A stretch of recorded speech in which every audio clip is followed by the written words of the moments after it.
Ils et elles sont nombreux à être passés par ici, à la recherche d'un refuge dans un pays qui voudrait bien d'eux. Pareils à des fantômes, ils n'ont laissé sur leur passage que peu d'empreintes. Quelques-unes de ces traces disent les difficultés du chemin parcouru.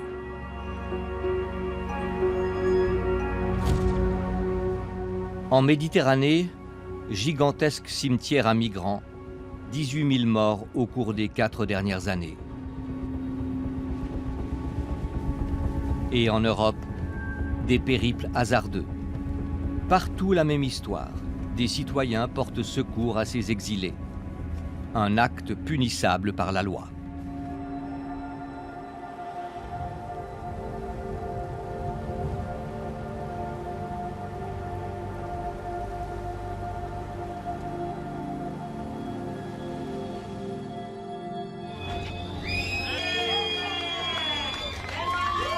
Ces images ont fait le tour du monde. Le 29 juin 2019, la capitaine Carola Rackete est arrêtée par la police italienne à Lampedusa. À bord de son bateau, le Sea-Watch 3, 53 migrants recueillis en haute mer. Aucun port, ni en France ni en Italie, n'était prêt à les recevoir. La capitaine a alors forcé le blocus italien. Elle est accusée d'aide à l'immigration clandestine. Je sais depuis 2017 que tout capitaine qui monte sur un bateau humanitaire court un grand risque juridique. 2017, c'est quand le premier navire, appelé Juventa, a été saisi par le gouvernement italien et l'ONG qui s'en occupait a été accusée d'association de malfaiteurs, donc inculpée selon la loi sur la mafia. Colibri, this is Sea-Watch 3. Can you please describe the boat?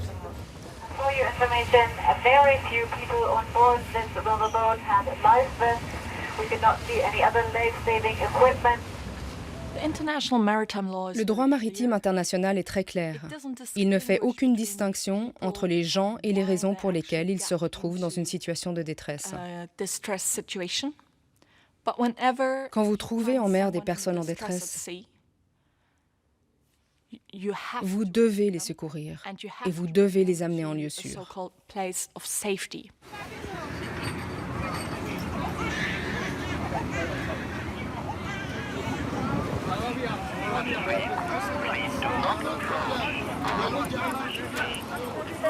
Okay, one more. One more.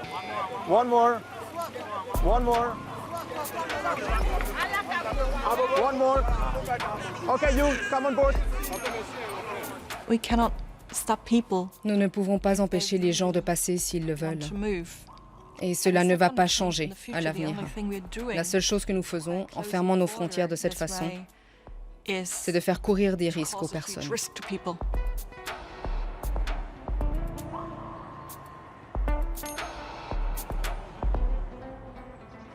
Beaucoup de ces rescapés de la Méditerranée poursuivent leur route en Europe. Nous sommes dans la région de Briançon, à la frontière franco-italienne. Pour entrer en France, il faut franchir les cols alpins. Il se passe la même chose qu'avec les sauveteurs en Méditerranée. On va à l'aide de personnes qui sont en danger. En Méditerranée, c'est parce qu'elles sont sur des rafiaux de fortune, qu'elles ne connaissent pas la mer. En montagne, c'est parce qu'elles ne sont pas équipées, qu'elles ne connaissent pas la montagne. On est face au même danger mortel, hein. Oh les gars, venez, on a à manger, on a du thé là, ça craint rien. On met en place des maraudes, ça veut dire qu'on sillonne la montagne la nuit pour repérer si des personnes ont besoin de notre aide. Alors bien sûr, on a dans nos sacs à dos du thé, des gants chauds, des chaussettes, des bonnets, parce que les personnes que l'on rencontre en montagne la nuit, bien souvent, sont frigorifiées. Les exilés qui veulent rentrer en France sont obligés de prendre des chemins de traverse, entre guillemets, pour ne pas se faire arrêter par la police et pour ne pas être refoulés immédiatement en Italie. Donc ils prennent des risques. Il y a eu 4 décès quand même déjà. On a, je ne sais pas combien de blessés, je crois qu'il y a 300 ou 400 personnes qui sont passées aux urgences pour des problèmes de gelure, des problèmes d'hypothermie. Si les maraudeurs n'étaient pas là, ce ne serait pas 4 décès que nous aurions. ce serait beaucoup plus. Même arrivé en Europe, les gens ne sont pas en endroit sûr. Donc il y a eu le 15 novembre. Depuis bientôt 3 ans, des centaines de personnes de la région participent à cette aide aux migrants. Ici, une manifestation de soutien le 15 mars 2019, appelée la Grande Maraude. Car l'aide aux étrangers en situation irrégulière peut être sanctionnée par la loi. C'est ce qu'on appelle le délit de solidarité. Souvent, ces bénévoles sont poursuivis par la justice après avoir subi garde à vue et contrôle d'identité. Une sorte de harcèlement. Face à un État hors-la-loi qui met délibérément en jeu la vie des personnes en les rejetant, les maraudes et la mise à l'abri des personnes exilées s'imposent à nous pour préserver notre humanité.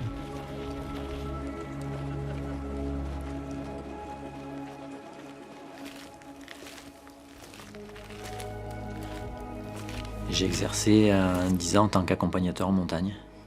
L'été en randonnée pédestre classique et l'hiver en raquette. Autrement dit, les montagnes alentours, à Briançon, vous connaissez parfaitement bien. Ouais, je les ai parcourus en long, en large et en travers pendant 10 ans. Et qu'est-ce qui vous a poussé à participer à ces maraudes? C'est la prise de conscience de ce qui se passe dans la montagne. Et c'est... On ne peut pas décemment laisser des gens prendre ces risques-là en restant tranquillement dans son canapé devant une série télé quelconque. C'est une réaction humaine, je dirais. Agent immobilier depuis plusieurs années, Fabien Sicard a réduit quelque peu ses activités de soutien. Quand on part en maraude en hiver, généralement on part 1 heure ou 2 après la tombée de la nuit et on ne sait pas quand on rentre. Ça peut être 22, 23 heures, ça peut être minuit, 1 heure, 2 heures. Et pour autant, le lendemain, il faut être au travail. C'est compliqué à gérer. Et pour ces bénévoles qui ne sont pas des activistes, une question revient en boucle.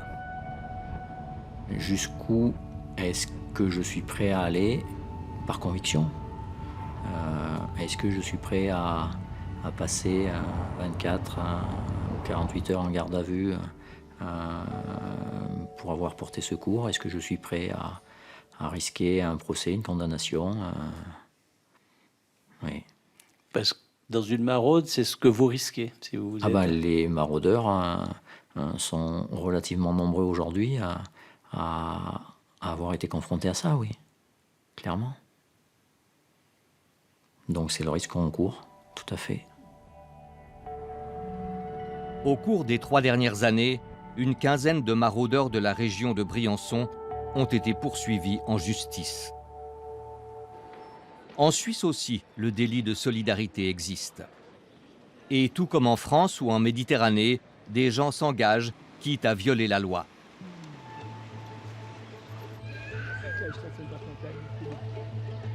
C'est le cas d'Annie Lantz, figure emblématique de ce combat. Cette frêle septuagénaire, militante émérite de la cause des migrants, a été condamnée ici, au tribunal à Brigue, à une amende de 800 francs pour avoir aidé un migrant en difficulté.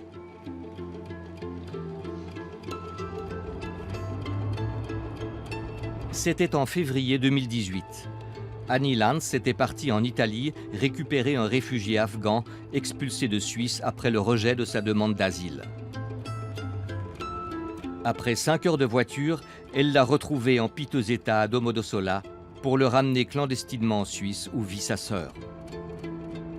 Car cet homme malade souffrait de tendances suicidaires. En général, je cherche à soutenir les gens de façon légale. Je n'avais absolument rien préparé. J'ai pris la route précipitamment. Ça a été un voyage vers l'inconnu. Et pour le retour en Suisse, c'était quitte ou double. J'avais l'espoir qu'on passerait la frontière sans attirer l'attention, mais ça n'a pas été le cas. On nous a arrêtés.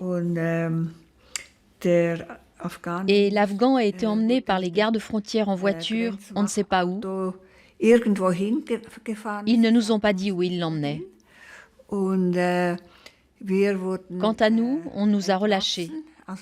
On ne nous a pas arrêtés, mais on nous a dit qu'on recevrait une ordonnance pénale. Ja, für das Bundesgericht, ich müsste jetzt wissen, wie das genau war dort. Was hast du machen, wo du ihn gesehen hast? Annie Lanz a fait opposition à sa condamnation. Elle s'entretient aujourd'hui avec son avocat du recours prévu au tribunal fédéral.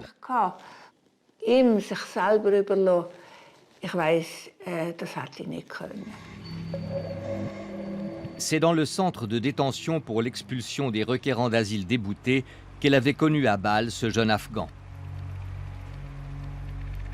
Je rends régulièrement visite à des réfugiés déboutés en détention. C'est toujours très oppressant. Chaque semaine, je rencontre de nouvelles personnes pour qui c'est difficile d'être expulsé. Pour autant, je ne me rends pas chaque semaine à l'étranger pour les ramener. Ce cas m'a vraiment touchée au plus profond de moi-même. Et pour cause. Profondément traumatisé par les conflits dans son pays, cet homme menacé a été confronté à l'assassinat de son père. Il était venu en Suisse auprès de sa sœur et de son mari demander l'asile qui lui a été refusé. Entre-temps, il apprend la mort en Afghanistan de son enfant et de son épouse.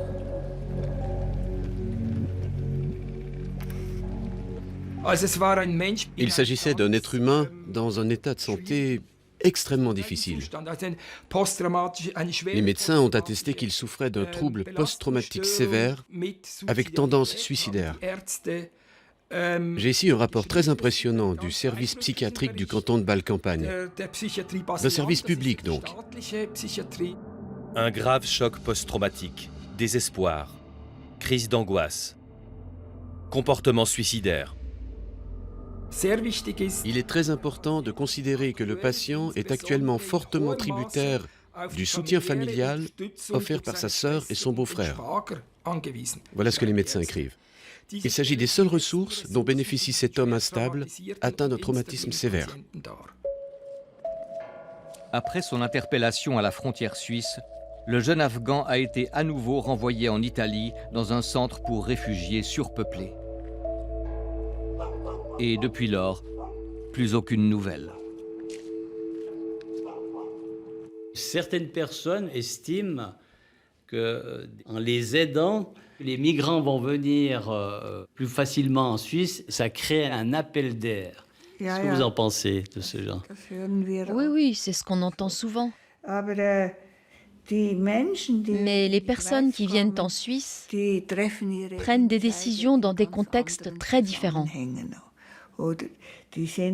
Elles ont été désignées par leur famille qui leur dit « Émigre, on ne peut plus subvenir à tes besoins. Ça nous met en danger, il faut que tu émigres. » Ou alors la famille leur dit « Il faut que tu gagnes de l'argent et que tu nous en envoies. » Moi, je n'ai aucune influence sur qui vient chez nous ou non. Je pense aussi que notre loi sur l'asile, qui est très sévère, ou notre loi sur les étrangers, tout ça n'a qu'une influence infime sur qui arrive finalement chez nous ou non. Ce sont des choses qui se décident ailleurs. En Suisse, le délit de solidarité est réprimé par l'article 116 de la loi fédérale sur les étrangers et l'intégration. Est puni d'une peine privative de liberté d'1 an au plus ou d'une peine pécuniaire quiconque, en Suisse ou à l'étranger, facilite l'entrée, la sortie ou le séjour illégaux d'un étranger ou participe à des préparatifs dans ce but. Autrement dit, il est interdit d'aider.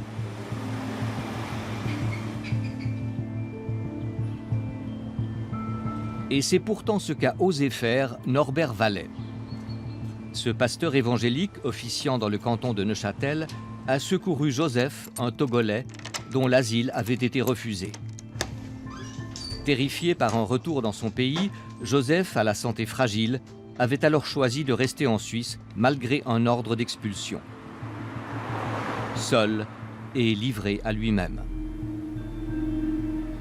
Je n'ai pas imaginé qu'en lui donnant l'asile, entre guillemets, au sens strict du terme, en l'accueillant, lui donnant à manger, en le soutenant quelque peu avec les finances, et puis en lui donnant un toit où il puisse juste avoir un endroit pour se reposer, je n'ai pas du tout imaginé qu'on pouvait me condamner pour ça. La justice vous reproche quoi au juste?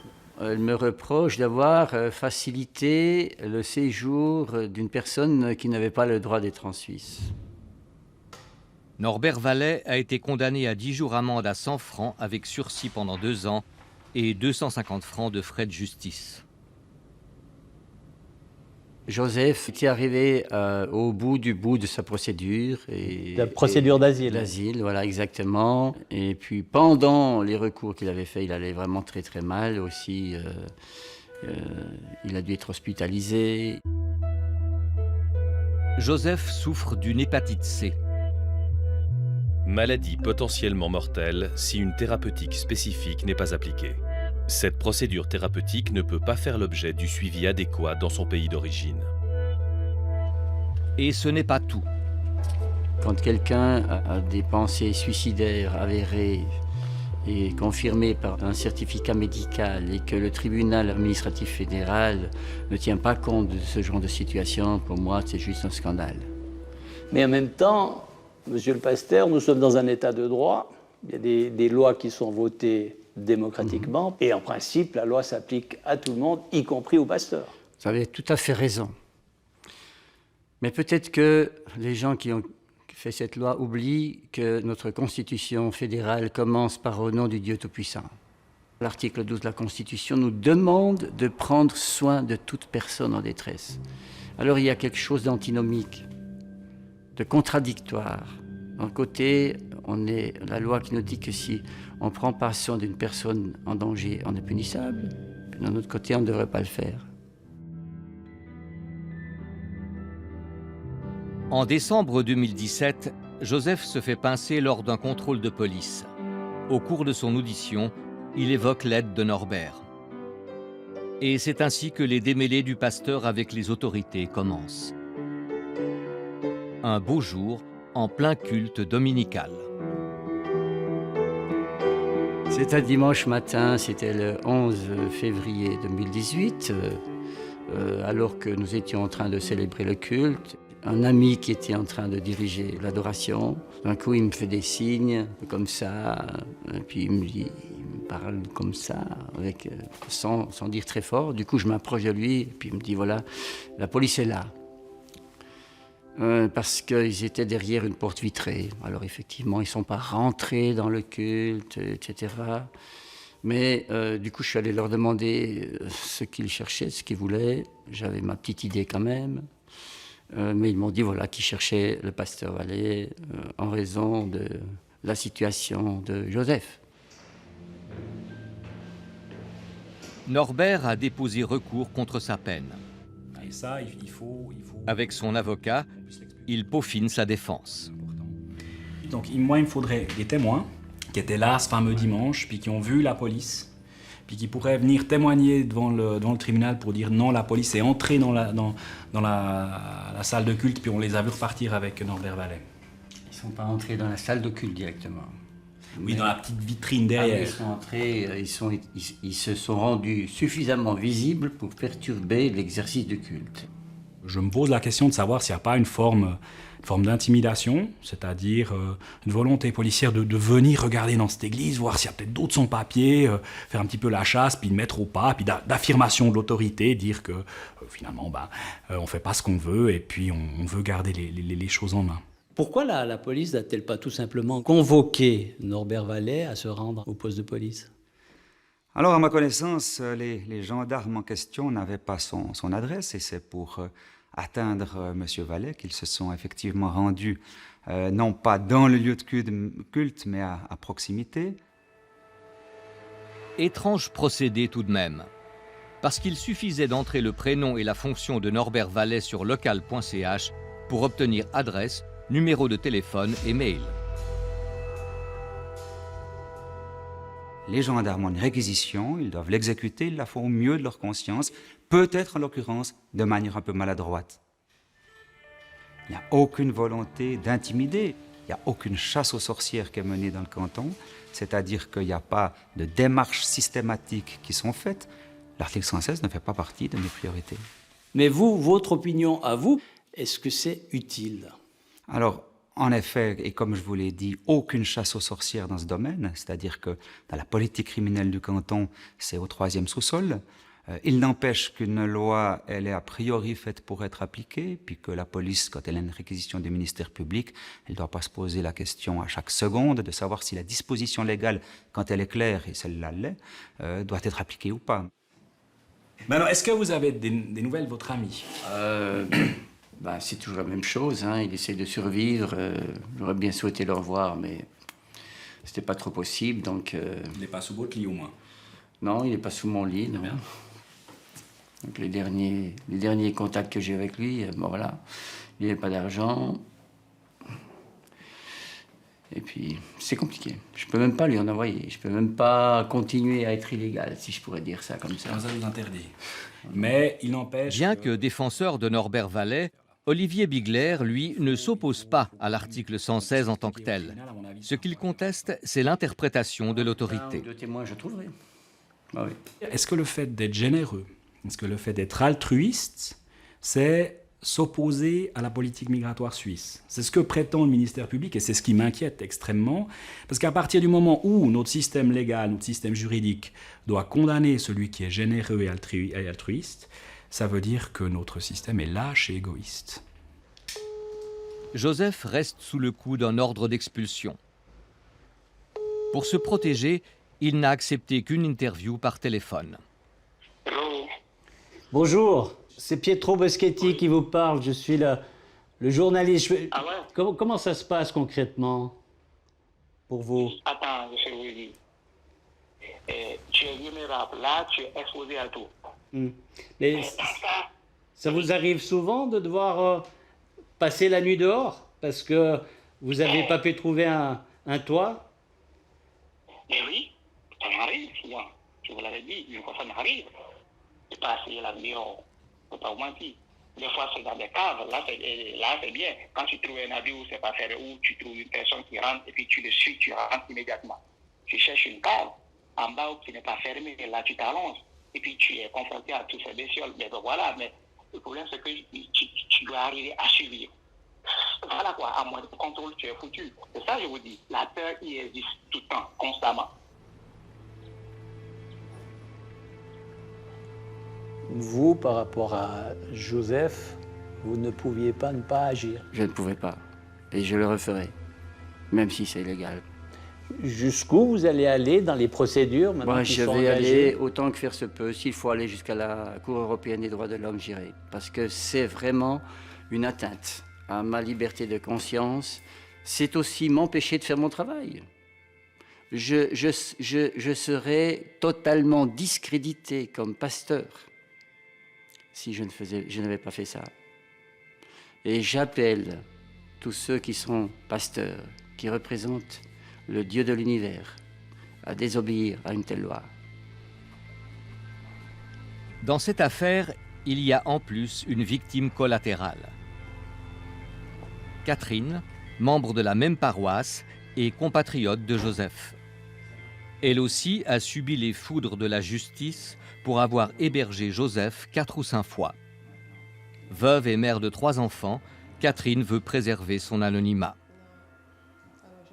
Est-ce que vous saviez que vous faisiez quelque chose qui, en fait, aux yeux de la loi suisse, est illégal de faire? Non, je ne savais pas. Je ne savais pas du tout. C'est pour ça que quand j'avais reçu la lettre, j'étais ébahie parce que je ne comprenais rien du tout.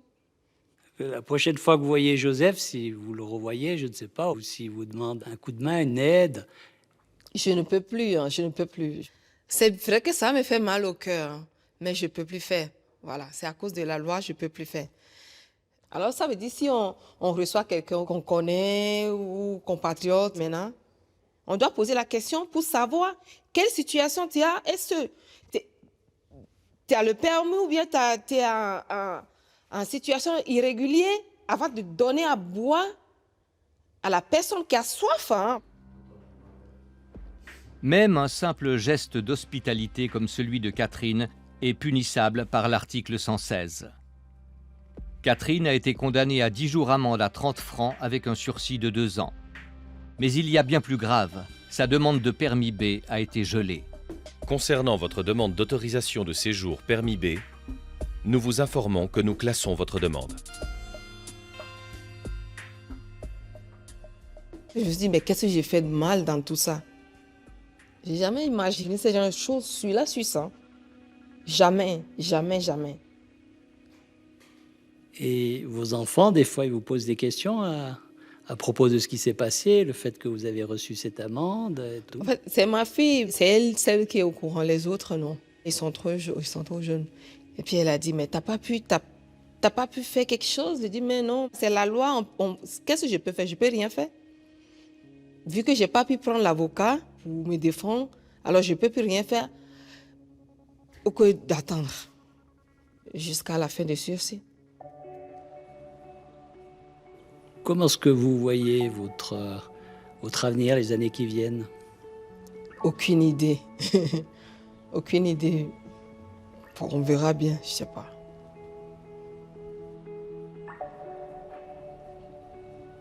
Si on prend l'article de loi vraiment au pied de la lettre, il dit qu'il est interdit en Suisse de donner à manger, d'accueillir chez soi ou de faire passer la frontière à quelqu'un qui n'a pas de papier. Donc en fait, le tribunal n'a pas le choix. Le fait de porter secours à quelqu'un, c'est un acte qui doit être sanctionné.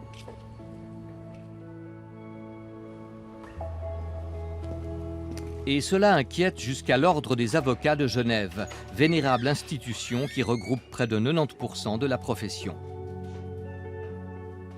Son président, le bâtonnier Lionel Alperin, le souligne. Ce qui est grave, c'est le message qu'on fait passer. C'est-à-dire qu'on est en train de faire passer un message que dans une société comme la nôtre, il y a ceux qui sont avec un statut légal, et alors ceux-là, il faut les aider tant qu'on le peut et dès qu'on le peut dans une société libre et solidaire comme la nôtre. Et puis il y a ceux qui, par hypothèse, seraient sans statut légal, et alors ceux-là, on devrait d'abord se renseigner pour savoir qu'ils sont sans statut légal, et ensuite on devrait décider de ne pas les aider, de ne pas leur donner à manger, puisqu'on est en train de parler de ça. Il y a des gens qui se sont fait condamner parce qu'ils avaient donné 2 plats de lentilles à des personnes dans cette situation. Et ça n'est pas acceptable, effectivement, pour moi. Dans la loi qui précédait, on avait prévu que si les personnes avaient des motifs honorables pour avoir aidé, hébergé ces personnes, alors elles n'étaient pas punissables. Et pour des raisons que j'ignore, le Parlement a décidé dans la nouvelle loi de ne plus tenir compte de ces motifs honorables, et nous le regrettons effectivement.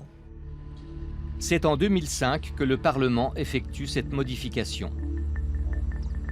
Les mobiles honorables qui auraient pu exonérer de toute peine Annie Lance, Norbert Vallet ou Catherine disparaissent corps et biens durant le débat parlementaire. Du coup, il n'y a quasi plus de différence entre passeurs professionnels et ceux qui agissent pour des motifs humanitaires. La gauche a pourtant tenté de s'y opposer via l'ajout d'un alinéa 4. Ma proposition permet de pouvoir renoncer à des poursuites pénales lorsque des mesures d'assistance sont prises pour des motifs honorables, éthiques et moraux, évidemment sans contrepartie financière.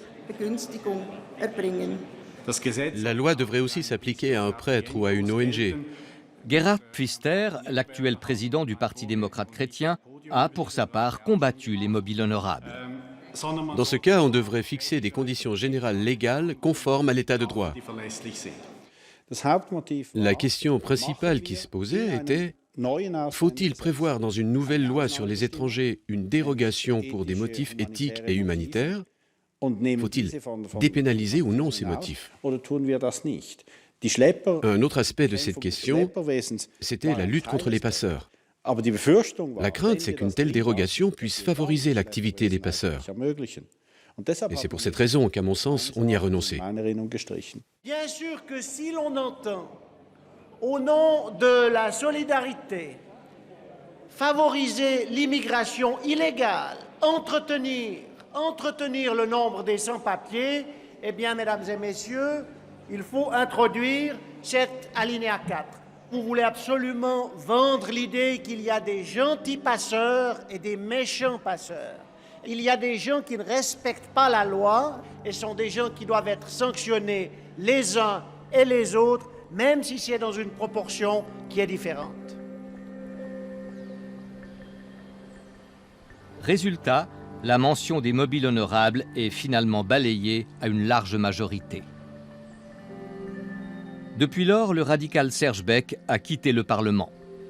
Je maintiens ce point de vue. Dans les circonstances actuelles, je serais même plutôt un peu plus dur aujourd'hui, parce qu'aujourd'hui, nous faisons face, contrairement à cette pression migratoire qui venait beaucoup de l'asile à l'époque, face à une migration économique.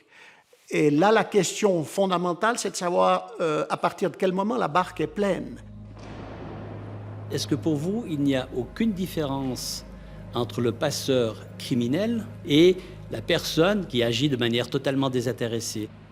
C'est pas la même chose et c'est la raison pour laquelle, au nom de la Commission et dans les débats de Commission, nous avons préservé un large éventail de sanctions. La sanction pour une personne qui aurait agi pour un motif honorable étant laissée à l'appréciation du juge. Mais pourquoi faut-il le pénaliser? Mais parce qu'on a des mesures législatives qui visent à limiter l'immigration. En supprimant les motifs honorables, vous donnez un signal politique fort. Oui, mais il faut comprendre que l'esprit de cette loi, de manière générale, était de raffermir la lutte contre l'immigration illégale et de durcir également les conditions d'arrivée des étrangers, il faut le reconnaître, sous une pression populaire, une pression politique de la part de l'UDC en particulier.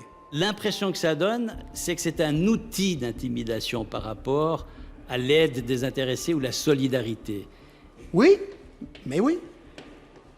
On ne peut pas faire une solidarité qui ouvre toutes les frontières sous prétexte que les gens qui facilitent l'immigration sont désintéressés.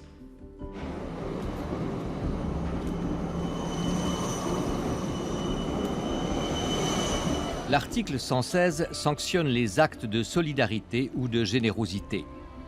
Mais pas seulement. Rebecca et Hassen sont amoureux et envisagent de vivre ensemble. Mais Hassen est tunisien, sans permis de séjour. Si bien que cette idylle s'est transformée en un délit pénal. Après avoir été ensemble pendant 4 ans, on a décidé de se marier. Quand on a déposé notre demande, on ne nous a pas tout de suite dit oui. Dans un premier temps, on nous a dit « Vous êtes jeune, en bonne santé, vous pouvez aussi très bien vivre en Tunisie ». Ça fait qu'on ne se sent pas pris au sérieux.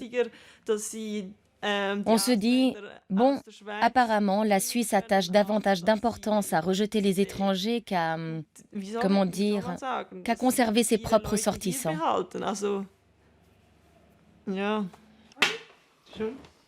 Alors que la demande de mariage est en cours, Hassen tombe sur un contrôle d'identité. Du coup, la machine infernale s'enclenche. Convocation à la police, audition, condamnation. Pour avoir hébergé un étranger sans droit de séjour, Rebecca est punie selon l'article 116 de 80 jours amende à 50 francs avec sursis de 2 ans, d'une amende de 1000 francs et de frais judiciaires de 630 francs. Mon avocate m'a dit qu'il était possible que cette amende me cause des ennuis parce qu'elle était inscrite à mon casier judiciaire et qu'il se pourrait qu'on me refuse un emploi pour cette raison.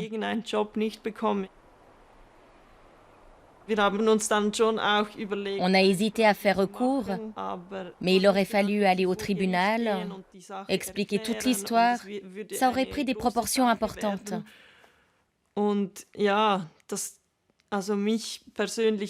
À titre personnel, ça m'aurait encore détourné de mes études. Pendant toute cette période, j'avais remarqué que j'avais du mal à me concentrer, j'avais de la peine à m'endormir, alors on a décidé de se soumettre à la sanction, même si on n'était pas d'accord.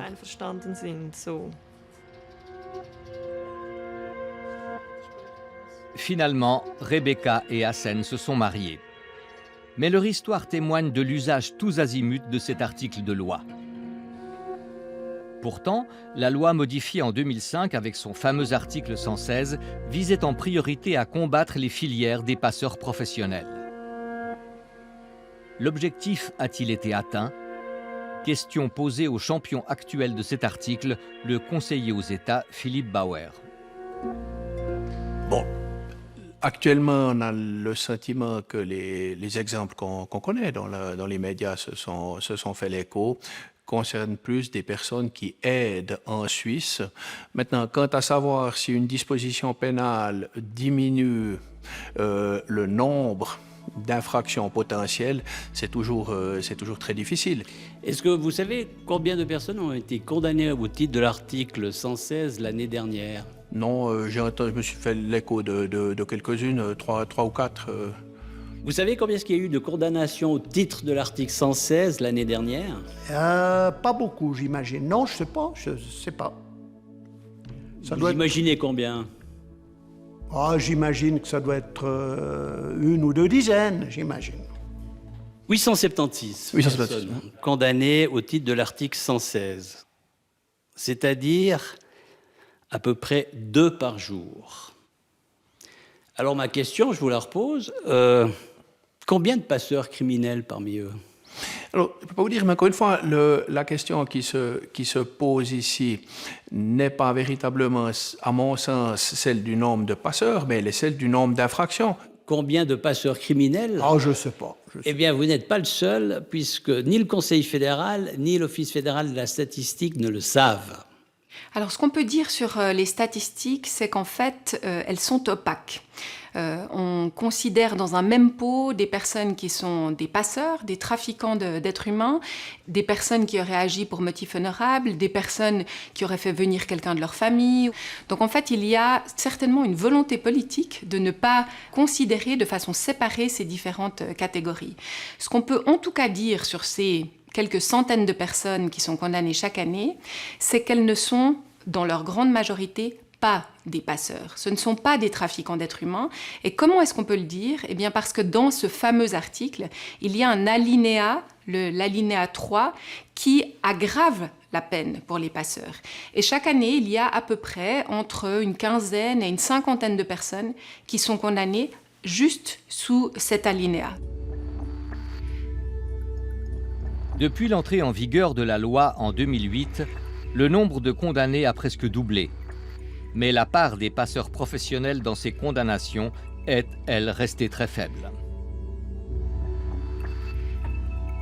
Ce qui est assez troublant, puisque à l'origine, lorsque cet article est créé, on dit bien qu'il s'agit en priorité de combattre les passeurs criminels. C'est pas seulement troublant, c'est carrément malhonnête. En fait, à l'époque, on a vendu à la population suisse, et y compris le Conseil fédéral a vendu à la population suisse un message en disant « Nous allons condamner la criminalité organisée, nous allons condamner les passeurs, et il faut renforcer la lutte contre les passeurs. » Et qu'est-ce qu'on constate? Qu'il y a énormément de gens qui font les frais de cet article de loi et qui ne sont pas des délinquants. Dans l'ensemble, la loi sur les étrangers a fait ses preuves. C'est une très bonne loi, même si on l'a révisée depuis. Concernant l'article 116, je constate simplement qu'en 2018, vu l'absence de dispositions sur les motifs honorables, il y a eu plus de 900 condamnations pour cause d'assistance à une immigration illégale. Ça démontre qu'on avait un problème auquel cet article a cherché à répondre. Dans le milieu juridique, ils sont nombreux à rejeter ce point de vue. En témoigne cette manifestation symbolique devant le Palais fédéral, organisée par des juristes et des associations de défense des droits humains. Pourquoi cette conférence de presse et pourquoi ces 2 pétitions? Donc la pétition « La solidarité n'est pas un crime » et la déclaration des avocats sur le délit de solidarité. Il s'agit par cette action de faire pression sur les parlementaires afin qu'ils modifient la loi et son article 116. Nous ne demandons pas que la solidarité soit faiblement punie, nous demandons qu'elle ne soit pas punie. Et en droit, risquer une faible peine, ce n'est pas du tout la même chose que d'agir légalement.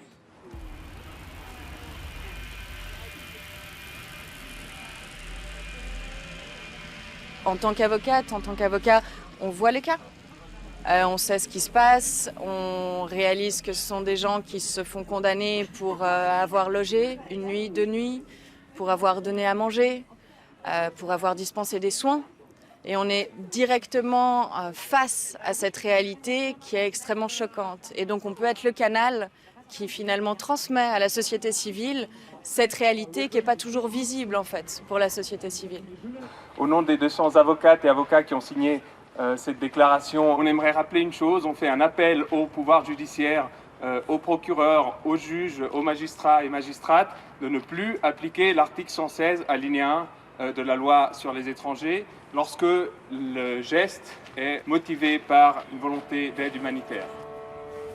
Des avocats qui appellent les magistrats à ne plus appliquer la loi, voilà qui n'est pas anodin. Cela dit à quel point cet article crée le malaise au sein de la profession. D'où le dépôt officiel à la chancellerie fédérale de la pétition et de la déclaration des avocats, et cela en grande tenue.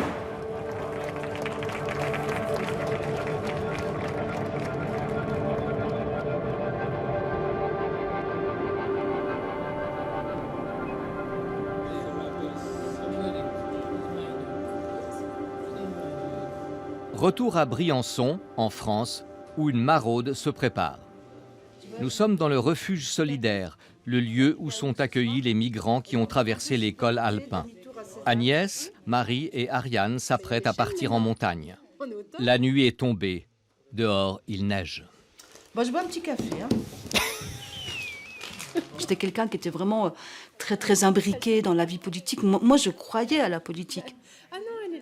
Je suis une enfant de la République, petite fille d'immigrés. Pour moi, la France, c'était vraiment le pays qui respectait les droits, enfin, qui avait des valeurs. Et je me rends compte que les valeurs, elles sont piétinées tous les jours à la frontière. Donc, effectivement, ça a changé mon rapport à tout ça. Mais pour plein de gens, il y a plein de gens qui se sont investis comme bénévoles, mais pour qui c'était le premier engagement. Ce qu'on vit, ils remettent tellement en cause tout le quotidien qu'on avait jusqu'à présent que, de toute façon, après, plus jamais rien sera pareil. Et donc, oui, il faut qu'on tienne le coup. Donc, on met en place des moyens pour tenir le coup parce qu'on sait que ça va durer longtemps. Ça fait déjà 3 ans qu'on vit ça. Ça peut durer encore 10 ans, 15 ans. On ne sait pas. Normalement, ça, c'est bon. Depuis peu, les maraudeurs et l'ONG Médecins du Monde se sont associés pour agir ensemble dans la montagne. Allez, on est parti, c'est bon. Médecins du Monde assure les premiers secours sur place en cas de nécessité. Putain, là, j'y vois rien avec la buée. Là, je peux le faire plus fort. La traversée de la frontière, c'est devenu quelque chose de dangereux.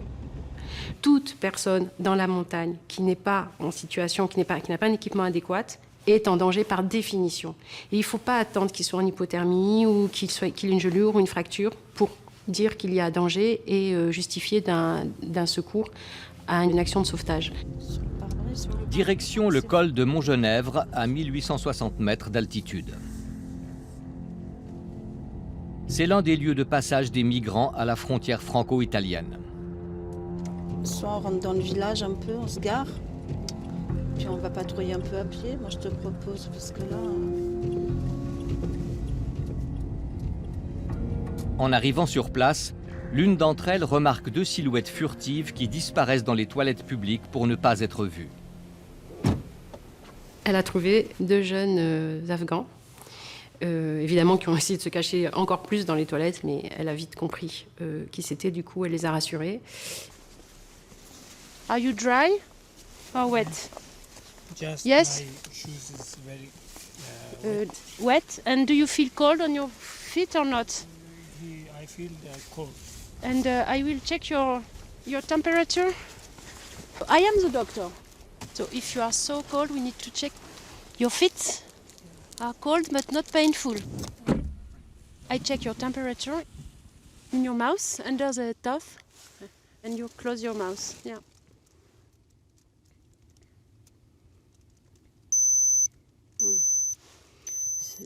32, it's really cold. We warm you. Keep your blanket. 32 degrés, c'est déjà un état inquiétant d'hypothermie. Ils ont pourtant été retrouvés rapidement, ce qui n'est pas toujours le cas. Just to tell you, even if we are a medical organization, maybe policemen will stop us to check us. Okay? They can. So if they stop us, I will explain everything to the policemen, but it could happen. Okay? Et la descente commence vers le refuge solidaire à Briançon pour mettre à l'abri ces deux jeunes Afghans qui se sont déclarés mineurs. Je vais aller chercher notre paire au refuge parce qu'il me manque une paire. Are you painful? Feet are painful or not? Finalement, le retour s'est passé sans encombre. Go to have a hot tea. Ils ont pris le bus. La stratégie employée vise à faire peur, donc à criminaliser la solidarité à la frontière. Ça veut dire nous faire passer pour des délinquants, mais c'est surtout parce qu'il faut que personne ne puisse être témoin de ce qui se passe à la frontière. Le fait que nous soyons témoins, que nous y soyons toutes les nuits, que nous prenions les témoignages des exilés qui non seulement se font refouler en dépit du droit, mais en plus se font tabasser, se font voler, se font insulter. Tout ça, ça dérange. Il ne faut pas de témoins. Des propos très durs, mais confirmés par 3 rapports, dont celui de la Commission nationale consultative des droits de l'homme, un organe officiel, qui dit avoir été profondément choqué par les violations des droits des personnes migrantes constatées et par les pratiques alarmantes observées sur ces 2 zones frontalières où la République bafoue les droits fondamentaux, renonce aux principes d'humanité et se rend même complice de parcours mortels. 15 mars 2019, c'est la fin de la Grande Maraude. Plusieurs manifestants remarquent au loin les gyrophares des gendarmes. Et c'est ainsi qu'ils tombent par surprise en pleine opération de refoulement d'une dizaine de migrants. Pas bien. Frappez-le pas. Respectez le droit.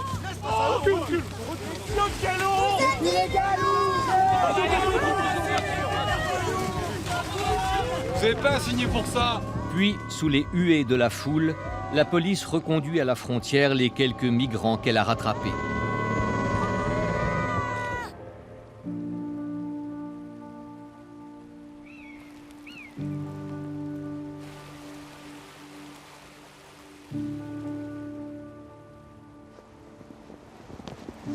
Je vivais sans doute dans un monde de bisounours où la France, mon pays, un état de droit, ne pouvait pas ne pas respecter la loi. Aujourd'hui, mon regard sur le respect de la loi en France, il est totalement différent et c'est pas de la déception, c'est une vraie désillusion. C'est une perte de repère quelque part, oui. Une perte de foi en l'État, de croyance en ce qu'il est supposé apporter. En pleine Méditerranée, la situation sur le Sea-Watch 3 devient intenable. Seuls 11 migrants, les plus mal en point, ont pu être débarqués. Il en reste 42 et aucun port pour les accueillir. Nous avons envoyé tous les jours des rapports médicaux aux autorités. Mais quoi que le médecin ait pu écrire, nous n'avons jamais reçu de proposition d'aide. Alors à la fin, quand la situation est devenue vraiment désespérée et le risque trop élevé, je n'ai pas eu d'autre choix que d'aller au port parce que je ne pouvais plus garantir la sécurité des personnes à bord. I'm concerned for the safety of the people who I have on board. I ask your cooperation to disembark the 42 people who I have on board. Over. Sea-Watch 3, this is Lampedusa Bulmas. I copy your last message. You don't authorize to enter the Italian territorial waters.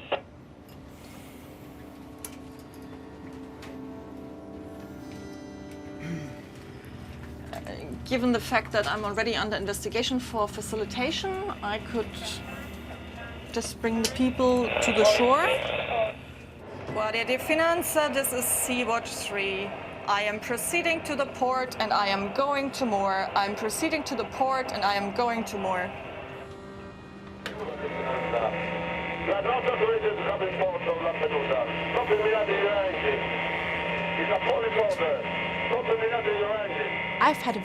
J'ai eu une vie très facile et très agréable. J'ai eu toutes les opportunités, comme les soins médicaux, la gratuité de l'enseignement, les avantages du système social. Et si on m'enferme pendant quelques années dans une prison italienne, ce n'est rien comparé à ce qu'ont vécu les gens que nous avons secourus. Nous avons sauvé 53 personnes qui auraient pu se noyer. Dans une ultime tentative, la vedette de la police italienne tente de s'interposer. En vain. Le Sea-Watch accoste enfin sous les applaudissements, mais aussi quelques injures.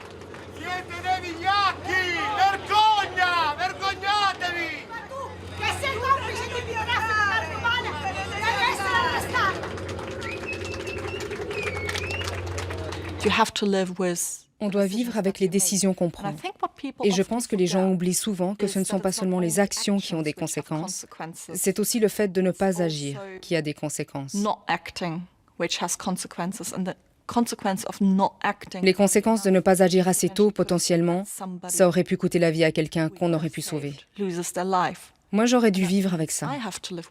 Des personnes qui perdent la vie parce que je n'aurais rien fait. C'est quelque chose que je ne veux pas.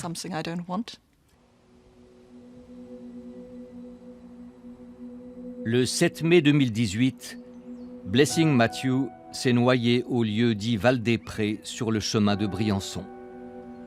De nationalité nigériane, Blessing avait 20 ans. Elle venait de passer la frontière franco-italienne au col de Montgenèvre. La dernière fois qu'elle a été vue vivante, elle était poursuivie par les forces de l'ordre sur les berges de la Durance en crue. 2 jours plus tard, son corps est retrouvé à 10 km en aval, devant un barrage, à proximité du village de Presles. C'est évidemment dramatique. Ce n'est malheureusement qu'une conséquence logique de la politique aux frontières. Elle n'est pas la seule, elle ne sera pas la seule. Il y en aura d'autres tant que cette politique continuera.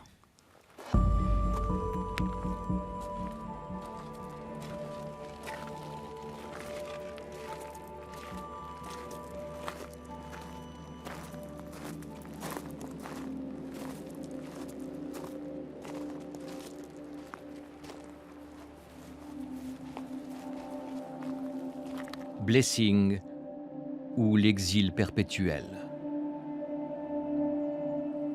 Exilé dans la vie comme dans la mort.